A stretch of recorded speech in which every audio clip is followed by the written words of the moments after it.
Aldous Huxley was an English writer and philosopher. He wrote nearly 50 books. And here's his quote about history. That men do not learn very much from the lessons of history is the most important of all the lessons of history. Welcome to the History Slices podcast, a mother-son duo discussing awesome bits of history. We prove on every show that history is not boring, entertaining, yet stimulating. This is History Slices. And now, here's your hosts, Jacob and Rachel. Hi, Jacob. Hey, Mom. How are you? I'm doing great. How are you doing? I'm doing very well, thank you. That's awesome. I'm looking forward to this episode. It's kind of nice being back in my old position. I mean, I really enjoyed all the Ybor City research and all that, but it is nice being on the receiving end. Yeah, no, I know the feeling. So the last couple of topics we've covered have been kind of in-depth, you know. They have immigration, Ybor City. They took a couple of episodes each, at least 2 or 3. So which is great. That's awesome. But I want to kind of turn more to form, so to speak, with this one. So the topic I chose is person. Stede Bonnet. Yes, I remember from last time because Do you know who that is? I really don't. You said that he's a pirate, which kind of the bonnet part of that sounded kind of familiar, resonated somewhere in my head, but I don't know. I don't know who he is. Yeah, well, let me ask a related question, and you might know this. Do you know who Blackbeard is? I've heard of Blackbeard. I feel like I saw a book where he had like firecrackers tied in his beard. Yeah, he did do that. Yeah? Okay, yeah, so yeah. I recognize him yeah. for that. I don't know if he had both legs or what. No, he did. He did. Okay. He's not Lons on Silver. No. Okay. But these two pirates, their careers are very linked together. Interesting. So that's why I went with kind of the more famous one. Yeah. So Blackbeard, of course, is a familiar name. Yes. And Stede Bonnet, was he sort of a sidekick, or are they just? Well, we'll get into it. Stede Bonnet, just jumping right in, because why not? He was born in 1688 in Bridgetown, Barbados. Bridgetown was the capital of Barbados. I'm not sure if it still is or not. Unlike most pirates. So here's the thing about piracy, at least during this time period, is that most pirates are pirates because they have to be, you know, they don't know how to make money legitimately, or they're kind of, you know, somehow they don't fit into society. Yeah, they're born into like a bad situation and can't get out or whatever. Okay. Stede Bonnet was not that. His family was wealthy. He was well educated. This is the guy that Charlie Wall reminded you of. Charlie Wall from the Ybor City. Yes. The organized crime. Yeah, they reminded me. The dean of Tampa, but whatever. Yeah. This guy, he wasn't forced into the pirate life, let's say. He chose it. Yeah. But no, he comes from wealth. You know, his parents owned a large plantation, which he inherited when his parents passed, which they did when he was, well, not young, but, you know, still around. Youthful. You know, kind of somewhat youthful, yeah. Uh-huh. By 1709, he married a woman named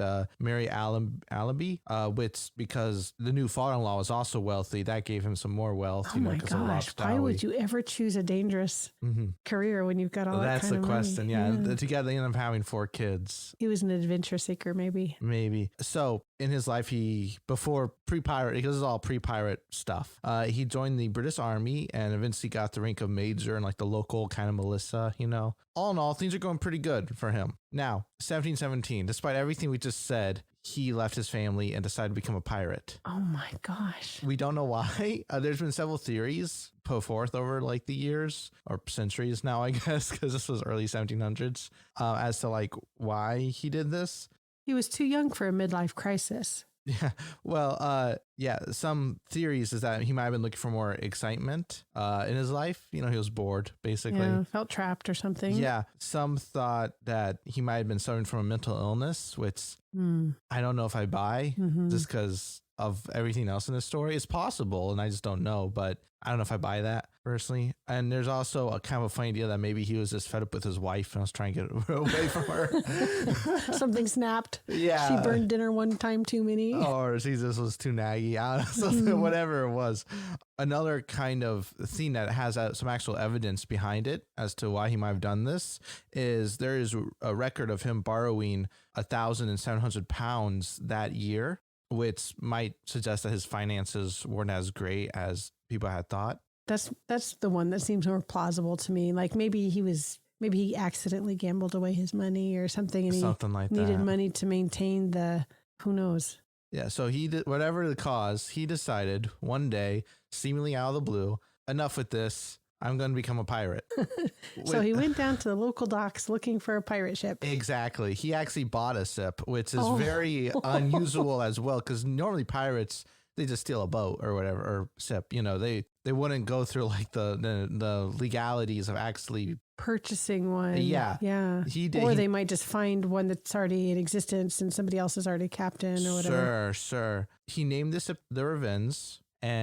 Which is an interesting name. It is. I don't know. Because it sure sounds like some hidden motive to going to piracy, like revenge. Is it revenge against his wife? Maybe, but it's also just could be like a slightly spooky name, like lot of pirates. He was a poser trying to seem scary. Yeah. I should also mention maybe that Bonnet was not a seafaring person prior to this. Mm-hmm. So he wasn't like a sailor who decided to become a pirate. He was like a guy from like wealth, who decided to become a pirate. So it's a little funny. Odd. I know, isn't it? Yeah. That's one reason I chose him, because I'm like, this is weird. Okay.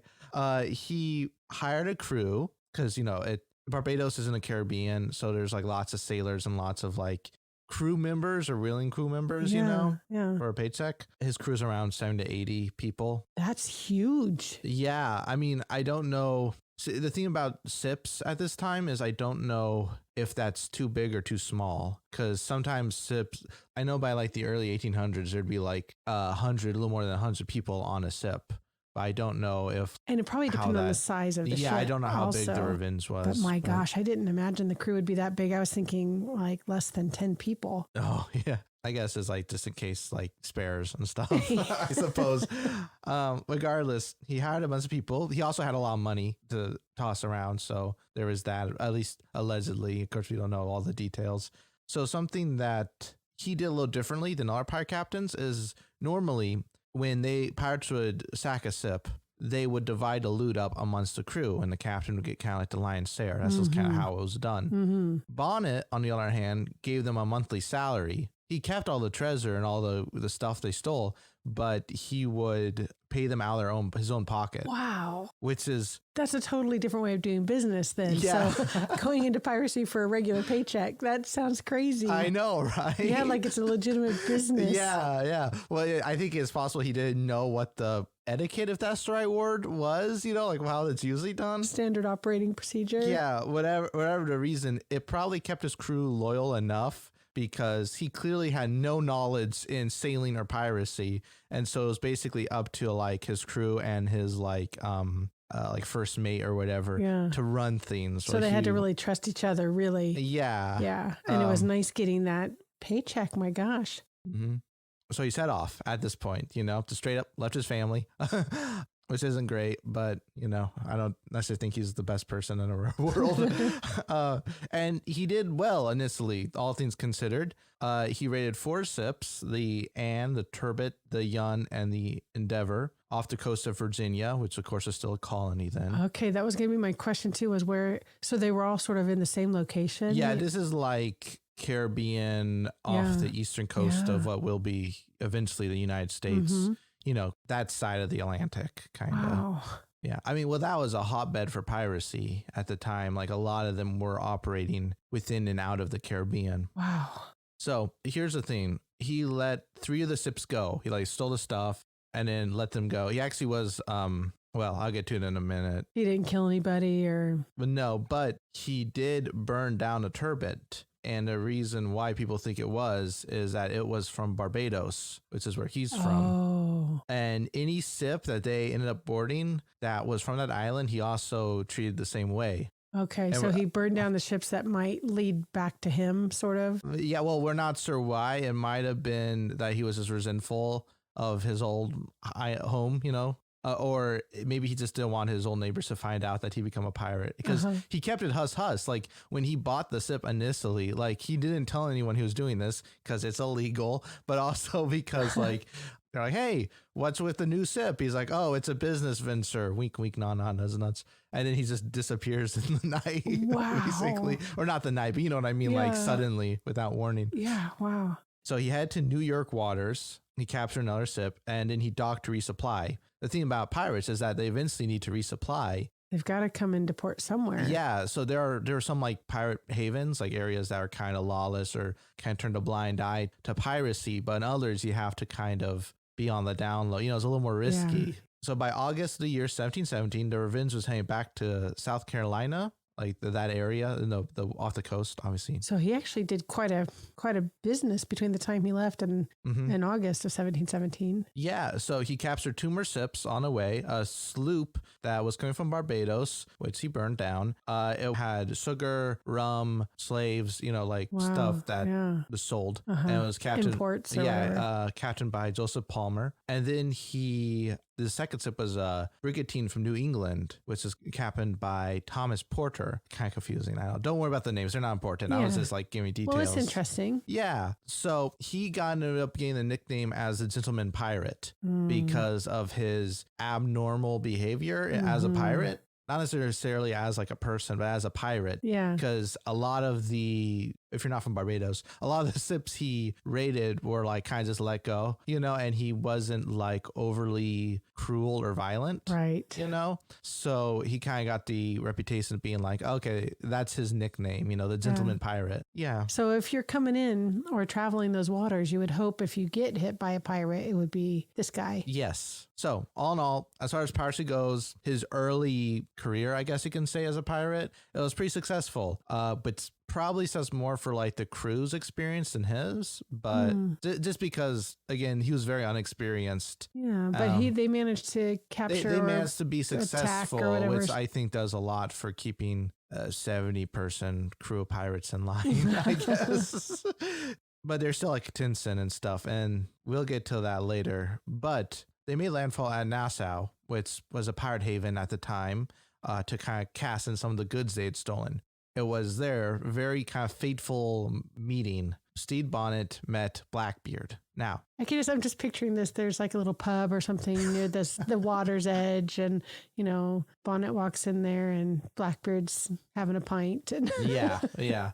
Now, the difference between Edward Teats, or Blackbeard, as he's commonly known, and Stede Bonnet is very clear just immediately. Teats is very inexperienced. He's very fearsome. He's very theatric. He like you mentioned this earlier. He put like little fuses in his beard to like look more terrifying and intimidate people. Yeah. Bonnet wasn't that. He wasn't fearsome, and he very much wasn't like intimidating.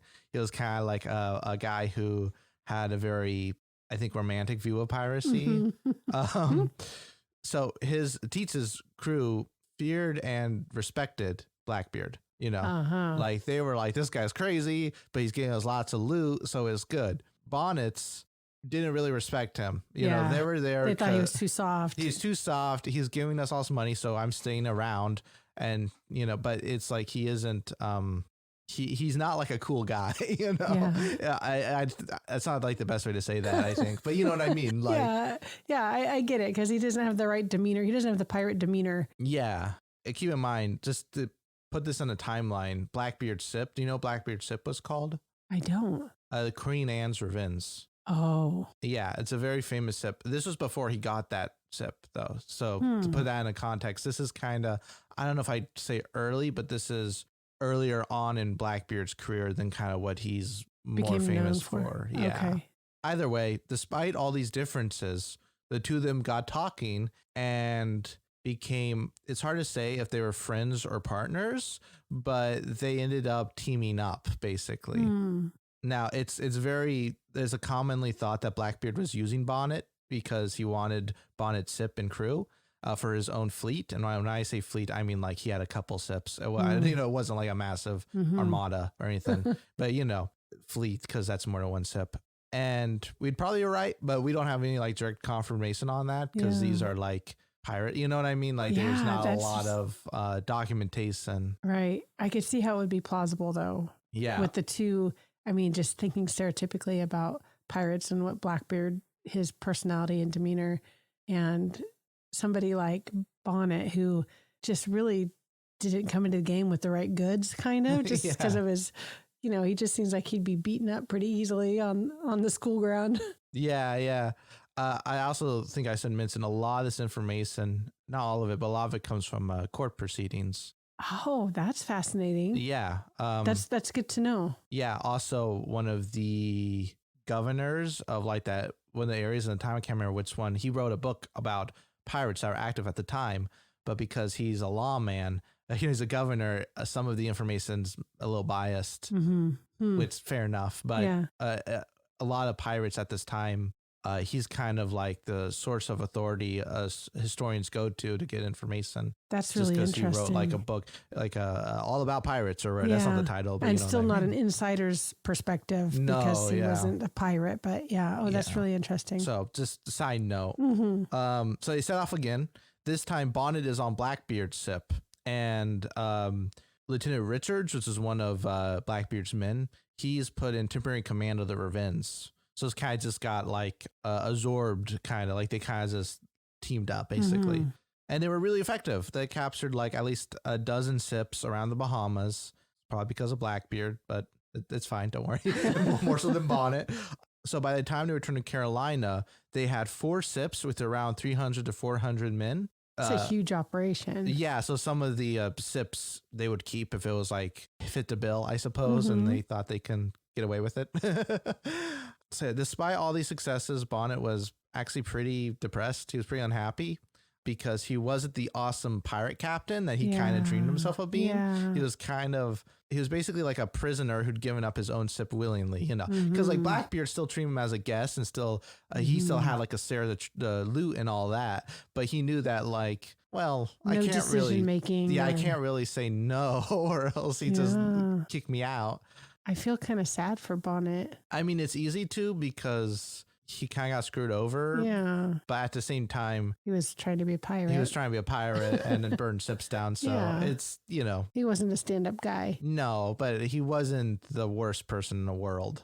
So there's even some records from like other pirates that were part of this conglomerate, I guess. I don't know what you call it. That he had privately expressed reservations about becoming a pirate to some of them. Oh, so maybe he wasn't like 100% sure that was the right thing to do. Well, especially not now that it wasn't like the romanticized view he had of it. Now, luckily for Stede, Blackbeard eventually gave him his ship back.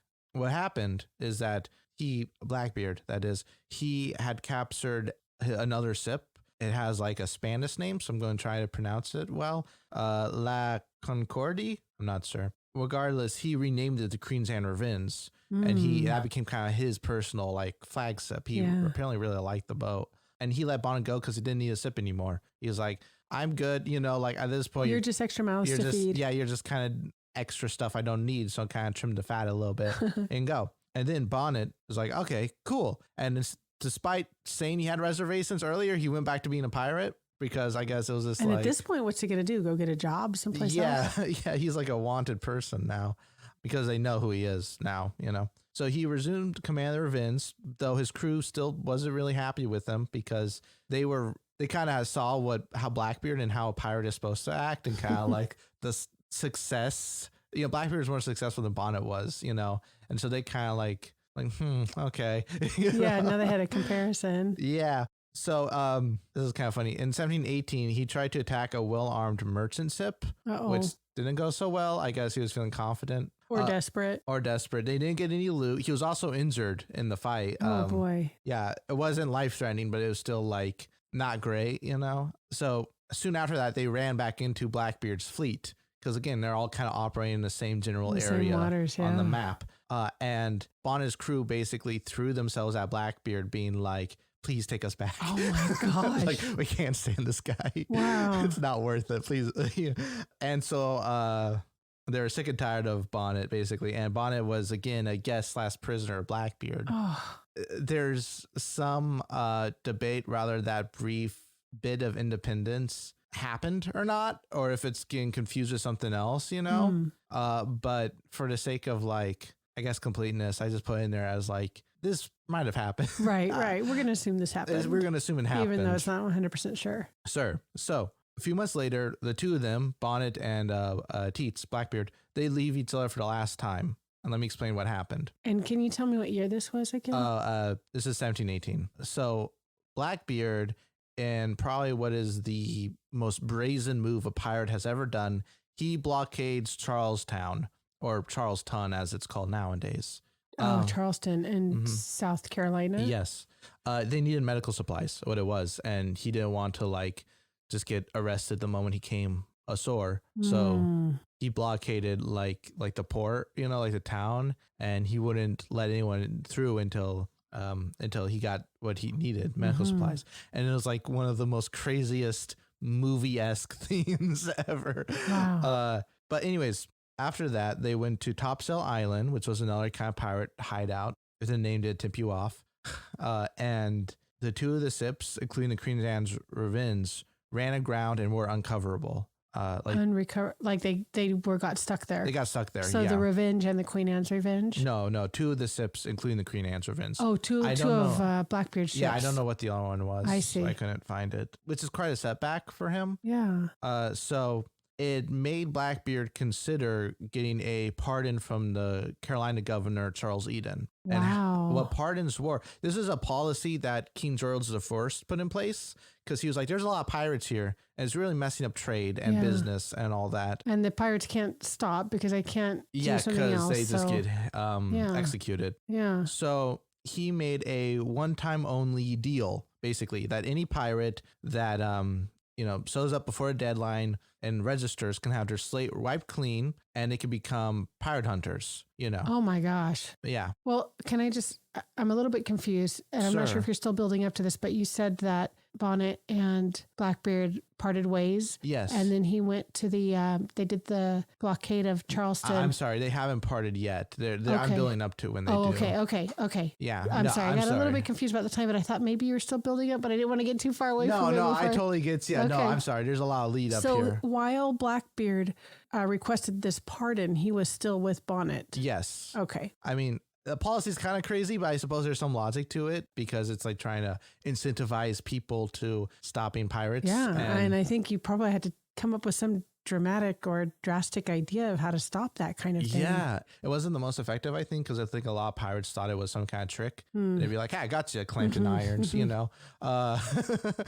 Anyway, so Blackbeard, Bonnet, they both went to get pardons because Bonnet's like, okay, sir. They got pardons. Blackbeard returned to his ship, which was like kind of docked, but Bonnet, he hung back because he wanted to get permission from the authorities to become a privateer against Spain.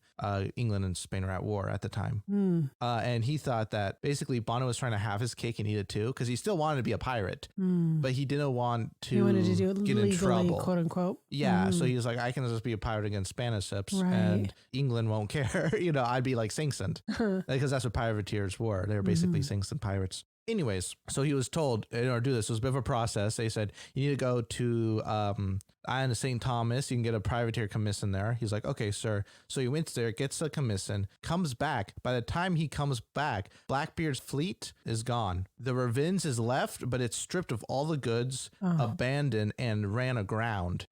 So Blackbeard screwed him over one last time. He was like, okay, this dummy's gone now. I'm going to just kind of... So there's nothing to return to.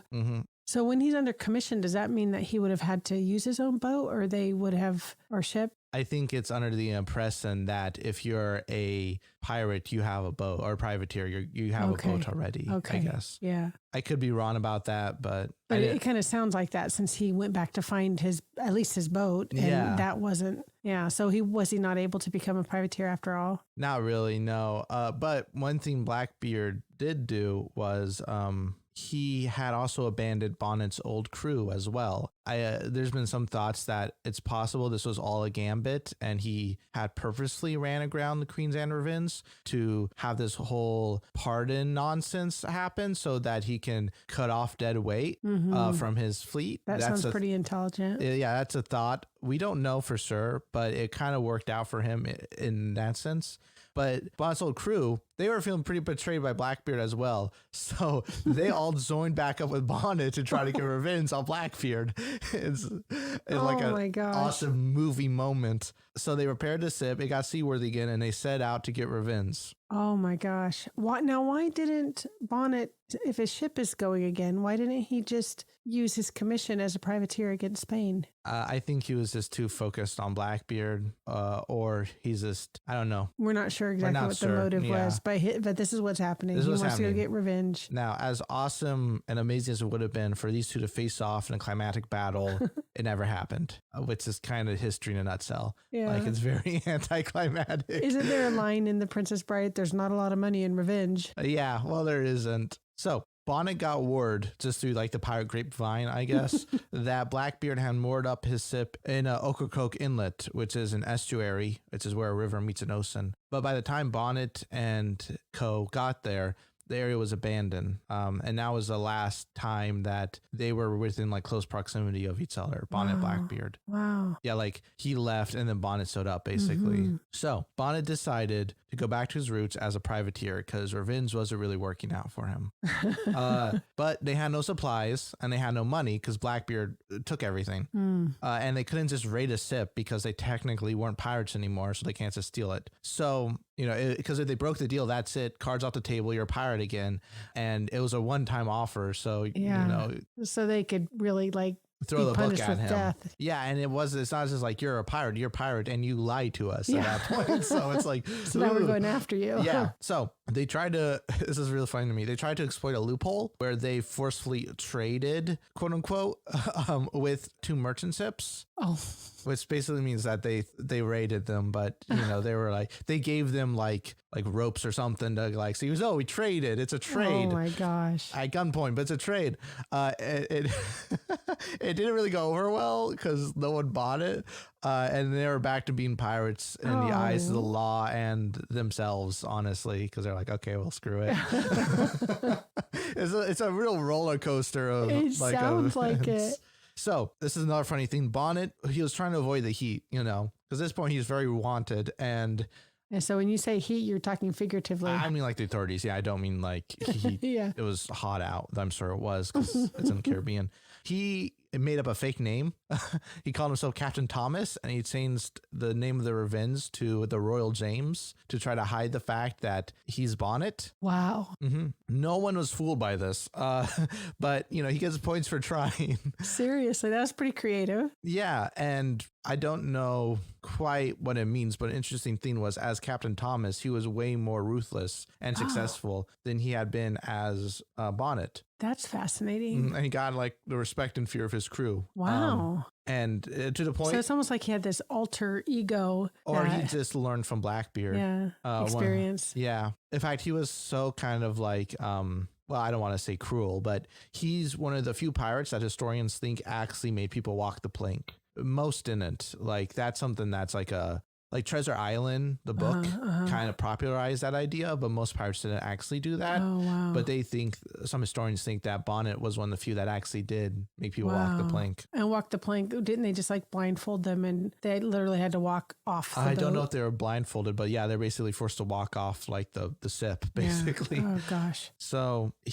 throughout this time, this period of his career, if you will, he had captured about a dozen ships, and keeping two of them for his own personal fleet. Wow. Mm-hmm. So his success really went up. Yeah. So we're going to come near to the end of the line for him. But first, I'm curious what you think happens. What do you think happens to him? Okay, let me think. So he's currently successful as Captain Thomas. Yeah, though everyone knows he's Bonnet. Although everybody knows who he really is. He's got he's got a crew that respects him. He could retire, or he could go looking for Blackbeard again, I guess. I'm going to guess.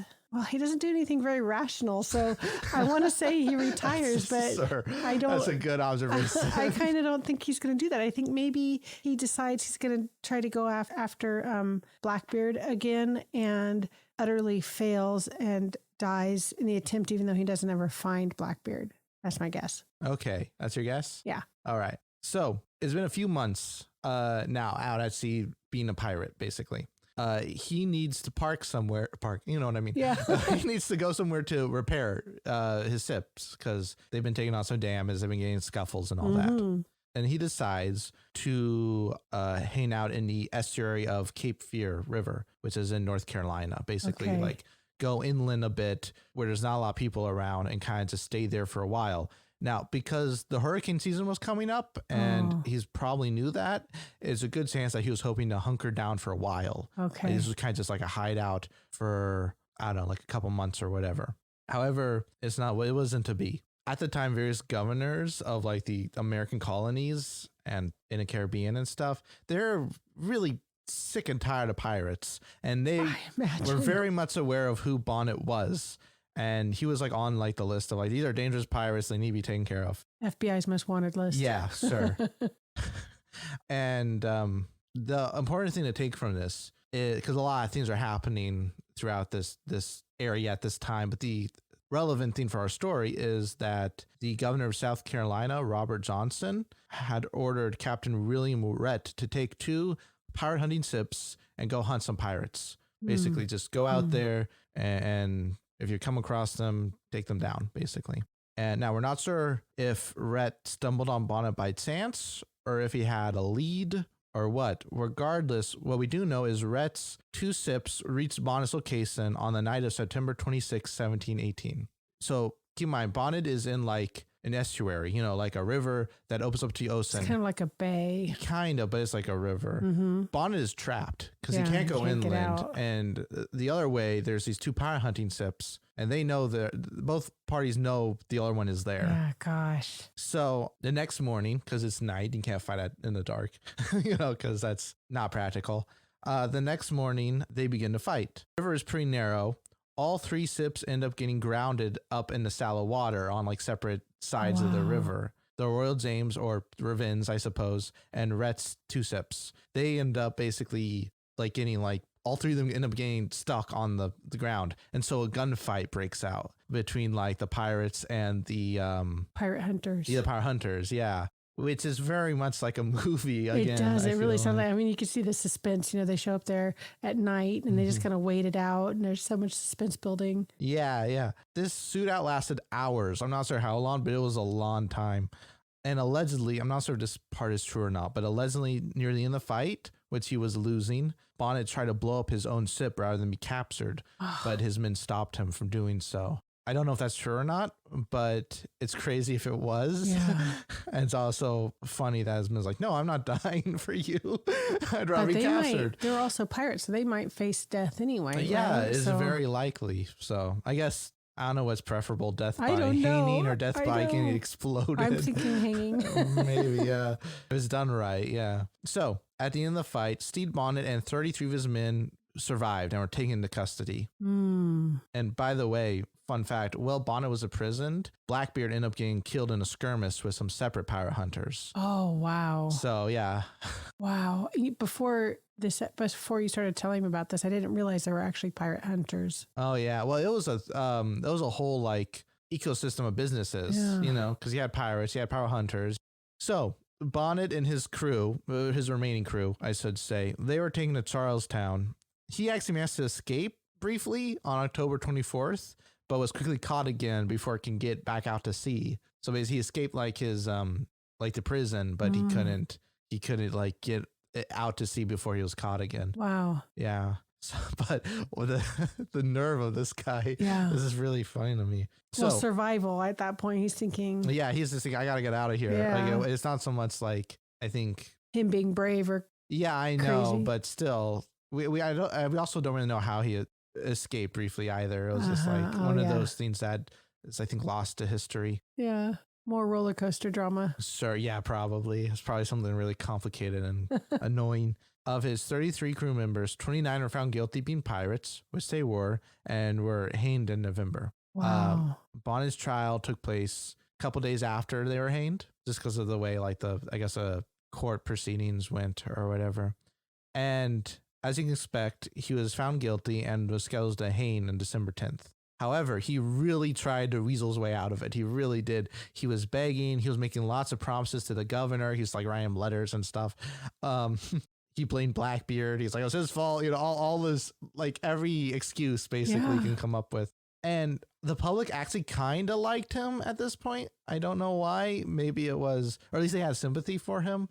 How interesting. I don't know if it was because of his background as like a well-to-do person, or if it was just like, I don't know, he was something about him appealed to the general public, to the masses. Yeah.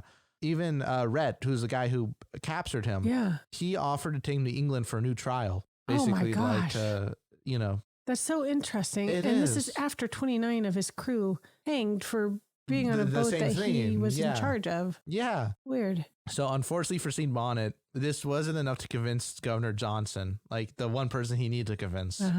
And so he'd broken his word already because of the whole, like, I promise not to be a pirate, and then goes and becomes a pirate again. And I guess the thought was, who's to say he won't just go back to doing the same stuff that he's always been doing since like the beginning of the story, basically. Oh, really? The beginning of the story? 1717, I think you said he became a pirate, right? Like in early spring or something. Oh yeah, I think something like that. And this is just he like wasn't a pirate for really long. just like a year and a half later. So a very tumultuous year and a half for him. I get the impression that a lot of pirates didn't have the long longest careers. Just gonna crash and burn like the whole. Wow. Yeah. So he was kind of anticlimactic, but he was hanged on schedule. December 10th. Yeah, and today there's a historical marker there to mark the spot, and that's like all that is there to show you that, oh, there was actually like a guy Stede Bonnet was hanged here. And yeah, I know it kind of just ends. And that's but that's really fascinating to go from living a secure life, probably almost luxurious life in the money that he had, leaving that, and then within 2 years, being hanged. Yeah, right. This is such a fascinating story, and it does kind of just end, but that's life. Like people end the stories end unceremoniously, so it's like it's not like and then he busted free and then like you know Hollywood. Broke out all heroic music playing. There was a secret backup horse raiding and he got he got that was it.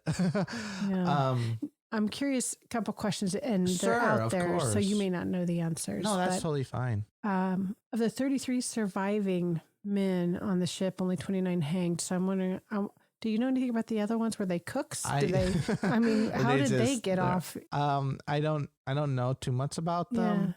I didn't think to really dig too much into that. Yeah, and I didn't suspect that you would. So I was just curious about that. I imagine for whatever reason they were not found guilty of piracy. Maybe they were just miscellaneous crew members. Or maybe they were prisoners or captives. It's possible, yeah. Or just there wasn't enough like evidence. I guess I don't know. There weren't enough ropes. No.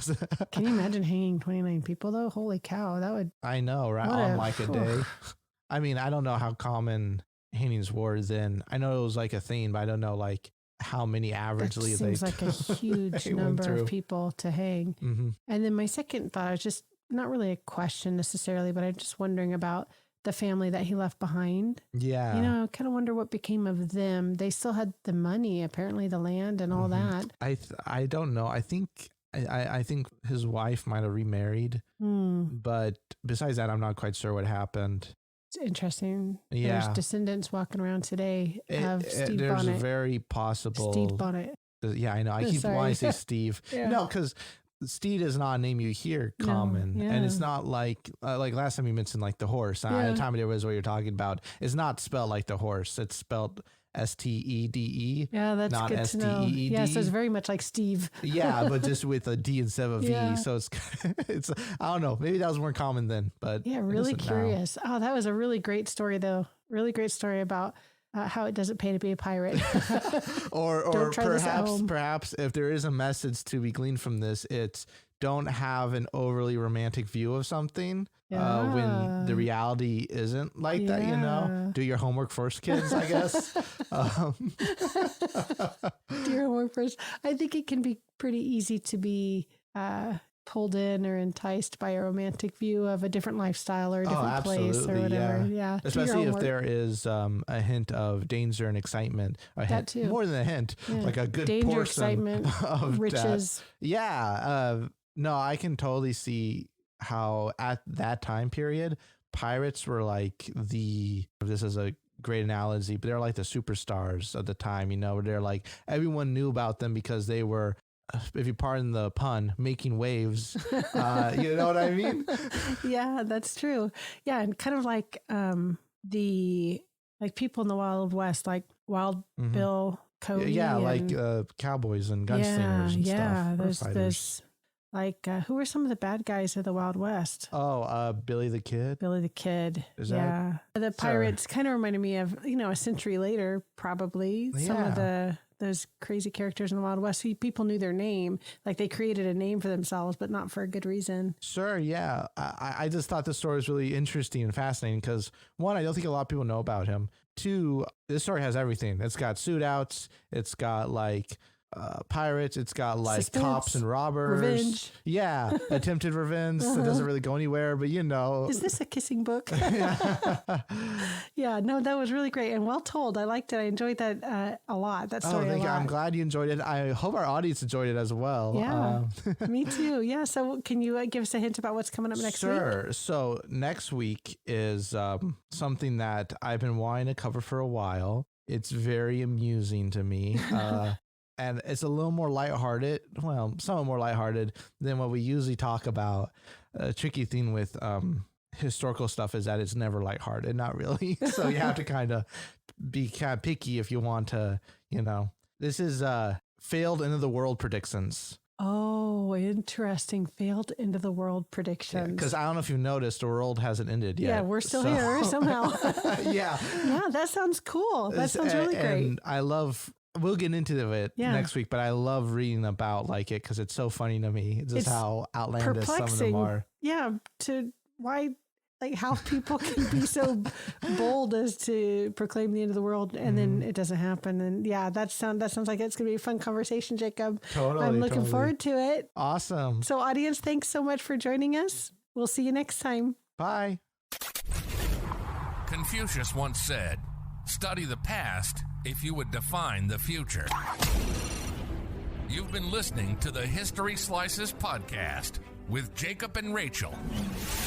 We hope you've gotten some useful information from the show. We hope we made you think, and we hope you were entertained.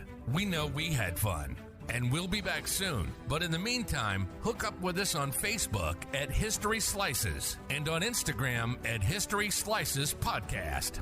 Make sure to like, rate, and review the show. And tell a friend about the show. That'll help us out too.